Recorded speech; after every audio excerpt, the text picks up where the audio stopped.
Well, Graham, is that one of the quietest deadline days you've ever had? Yes, probably. We got a player in last week that we quite liked, but yeah, it was unusually, strangely, it was very quiet. So I'll obviously have to look into why. Yeah. Were you keen to get more in? Did it just not happen? No, not really. I was quite fine. We were quite all right with what we had, as I kept saying. I'm not in the business of collecting players, and the ones that are here, I have a little bit of faith and trust in, and I think there's still more to come from them. I've got one or two hopefully coming back from injury. So yeah, I'm quite happy. 21, 22. That's a reasonably strong enough numbers, and hopefully they prove me right, and it's a reasonably strong enough squad to pick up some victories between now and the end of the season. So I know all Newport County fans will be asking, did you get any deadline bids or interest in Will Evans? Not deadline, no. We've had bids in for two of our players over the last number of weeks, which we've turned down. As I said before, we've put the phone down. No, we've not had anything over the last 24, 48 hours new that we didn't know about. And those bids were turned down, that phone was put down, and that cases were put to bed. So those bids for our players was a couple of weeks back. But on deadline day, no, there was nothing. I think people knew that the lads weren't going out. But you know how things work with all the publicity, particularly that Will had after his performance against Manchester United, scoring a goal as well. Were you expecting? I think we made our stance clear, to be quite honest with you. So it probably would have taken a hell of a lot of money, a hell of a lot of a bid, if anybody wanted any of our players. Our stance was clear as of 2-3 weeks ago. No, the players are not for sale. I think it's a different Newport County now with the ownership. So and the owner, you, has backed me in making those decisions to hold on to one or two of our assets. And what we aim to do over the next 6, 12, 18 months is to create more assets and build a stronger squad, build a bigger squad, and hopefully try and climb the divisions. You did get Luke Jeffcott in. How's he looking? You've had a bit of time with him as well, which is unusual, isn't it? Yeah, unfortunately he wasn't available last week. He wasn't registered in time for the FA Cup. So he's been with us obviously since Thursday, Friday, prior to the Cup game last weekend. And he's had a full week with us. So yeah, he's looking good, he's looking sharp. He can score a goal, let me tell you, and that's one of the reasons we brought him in. So yeah, he's raring to go. I believe it's against a former club of his tomorrow. So yeah, he's raring to go. And generally, it was interesting, Zanzala on the bench last week as well. That's made it more comfortable for you, hasn't it, in not needing players, in that you've got injured players coming back now. Yeah, we've got Kyle Jameson as well, and it's probably a similar situation, and I have to learn from my previous mistakes, whereby when I brought Declan back in and I put Declan in the team too early. So I have to learn by my mistakes. I can't just expect Kyle and I can't just expect Oz to go on the pitch and bang, hit it off the way and hit top form.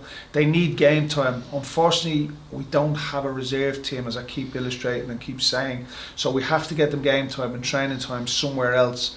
As of yet, they've probably only had one game under their belt, and that was a mixed game, an indoor game against the youth team. So game time is essential to the two lads. They were in the squad obviously over the last few weeks, given the FA Cup is allowing 9 subs.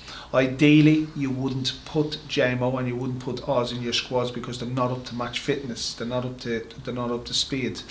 But it was probably a case of having to. But like I say, we're looking to get them some match time, match fitness, some game related, some proper games under the belt before they can realistically compete at the levels they would like to compete at. Not exactly Manchester United on Saturday, but it's the closer club you're going to come to, to Newport. Bit of a derby, if you want to put it like that, but certainly near rivals, and there'll be a good atmosphere. Yeah, look, it's back to bread and butter, back to our league form, and as I said to you, we've not been beaten in the league this year, which is brilliant. So yeah, look, we're looking forward. We're in good form. Our performance levels again have been good, have been decent. So we've had the top teams, the likes of Stockport, Wrexham here as well over the last couple of months, and they've obviously understood when they left what we were all about, what the football club's about, what the fan base is about, what our players is about. So hopefully we can get another performance from the players tomorrow in what will be a really, really tasty fixture. And I'm really looking forward to it, to be honest. Are you looking over your shoulder or upwards? Is there someone chasing me? What am I looking over my shoulder for? Is it? Well, you're closer to playoffs than relegation. Okay. I thought I had a hidden debt or something that someone was coming after me. Look, as I say, since the day I walked through the front door, my glass is always half full. The lads are in good form.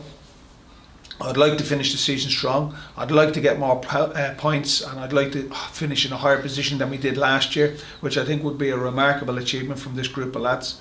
And again, look, it'll all depend on what mindset and what mentality the players have. And if I know these group of players, I think they'll have a strong mindset and a strong mentality, and they'll want to gather up as many points as they can. So, look, we haven't really sat down and talked targets or spoke about this, that, or the other. We want to win the next game, and that's what winners do. Winners win the next game.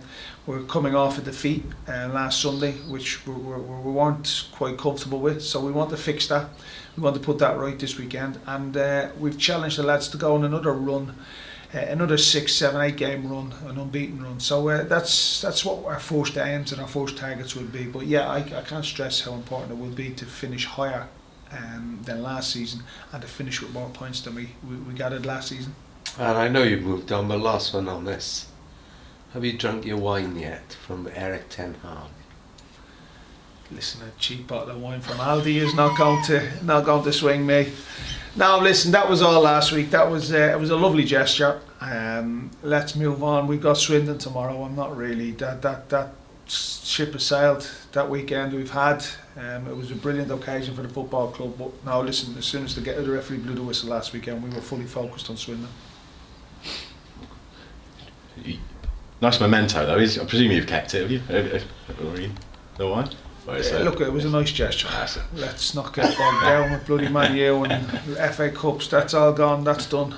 In terms of while on Swindon, they were quite busy yesterday. Does that change what you look at, or you've been in management enough? Do you, given that it's close to deadline day, do you just have to focus on yourself? Well, it's a very valid question. What Swindon do you train for? Do you coach for? Do you assess? Because there's a Swindon prior to January, there's a Swindon mid-January, and then there's a Swindon at the end of January, because they've been really, really active. Probably the most active of any of the League Two teams. Probably the most active football league team. It's a huge amount of players to bring in January, which is unusual, which is strange, and I've not seen it before in me my long career, I have to say, my short career, my long career. But I've not seen it before, because they've actually brought in, was it 3-4 players last night? They brought in 5. I think it was 3 last night. They brought in 5 prior to that. And they're on the back of a win last Saturday as well. So look, at the end of the day, the manager has a headaches of who to pick and who to put into the team. So probably nice headaches, who knows? But like I've always said, we concentrate on ourselves. What we do know is what's coming out of the Swindon changing room. They won't change much from last week. They've had a really good victory. They'll have a front three which will stay high, which will be brave. They'll pass, they'll try and play the ball through the zones. They're not afraid to hit the front man early doors as well. Vastly experienced striker.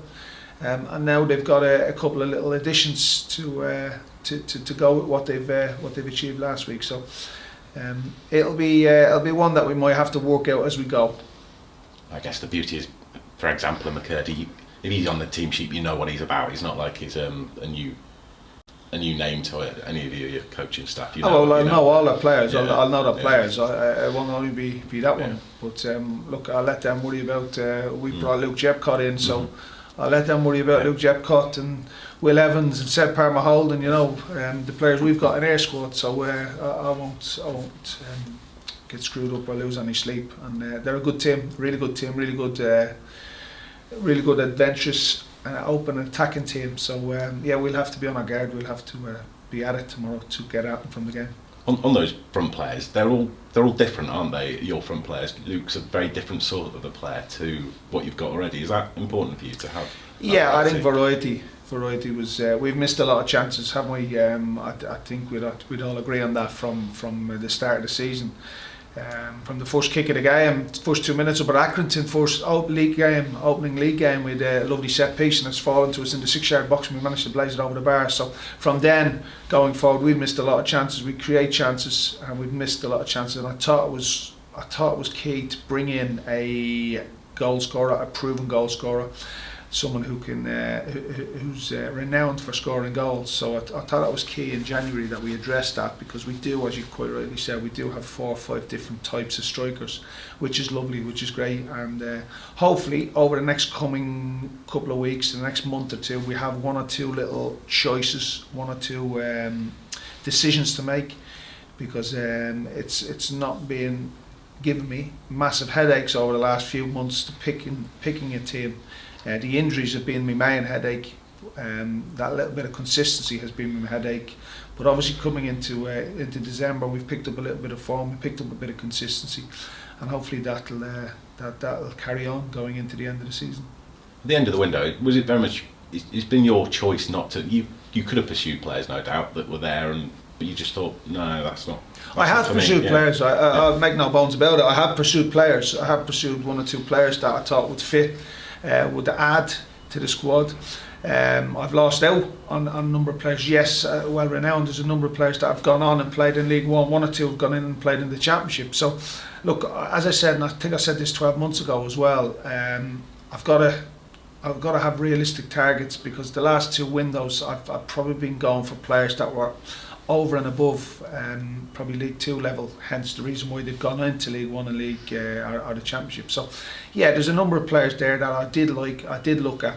Some were just unavailable, out of our reach. But yeah, no, we weren't. It wasn't as if we were inactive. We tried. We made phone calls. I had meetings. I had Zoom calls with players. But I just, they have to be the right players. I've got to protect that change room first and foremost, because what they've built up in that change room is phenomenal. And a great group of lads, and their work rate, their attitude, their commitment. I go on about the DNA of the football club in the fabric. Now, if a player hasn't got that and he comes to the football club, he's not going to fit in. So I have to make sure the players fit in and the players are right for this football club. And yeah, we pursued 1 or 2. 1 or 2 didn't come off. 1 or 2 went to other clubs. 1 or 2. One of the lads that we pursued scored last week, was the last week or the week before, in making his debut for his parent club. So we are on the right track when it comes to recruitment. We are on the right track when it comes to players. And we are on the right track when it comes to building a squad. And there comes a time as well, I presume, where you go, I'd rather wait till the summer for that, because it is an odd window. Well, it's a window that clubs and managers don't have any power or strength in. I always find January I need to choose my words carefully here, a desperate window where people are actually going and spending over odds. They gather up players and they spend lots and lots of money, whereby 2 months down the road they look and they say, oh, what was I doing there, and why did I do this, why did I? I think you've got to, I'm not a gambler, I don't gamble, so I think you've got to have your process right. I think you got to have your thought process right, and like I say, January is always fluid. You sometimes once or twice things pop up and you go, oh yeah, I like that, but you didn't know it was available, or you didn't know it could happen. So yeah, there's always little scenarios like that. But now listen, I'm quite happy with the squad I've got. I'm quite happy with the group of players I've got, and I'm more than happy with the acquisition we made with bringing in Luke. Finally, Nathan Wood going over to Ireland. What do you hope he can get from that experience? Well, Nathan needs to be playing. He needs to be playing week in, week out. He's had that. Obviously, Nathan's development and his pathway has been blocked up a little bit with not playing as regular. He's come in, he's made a joint stride since he's come in, but again, he has to develop, he has to play regular. For him to sit again, no player should sit for 2 parts of the season, the first part and the second part, 2 halves of the season, call it what you want. No player should sit for a full season without playing. And I think Woody recognised that. I think we recognised that as coaching staff as well. He's had a bit of a frustrating first period here with us, but Woody we never believed it would have happened straight off. We always knew it was going to take a bit of time. Still that talent, still that quality that we believe in, that we brought in. And I just hope he can get the games under his belt. I just hope he can get the match minutes that he needs. And again, Woody's probably a long-term development player that we looked at and we said, yeah, he can help us going forward. And he has done since he's come in. He's been brilliant.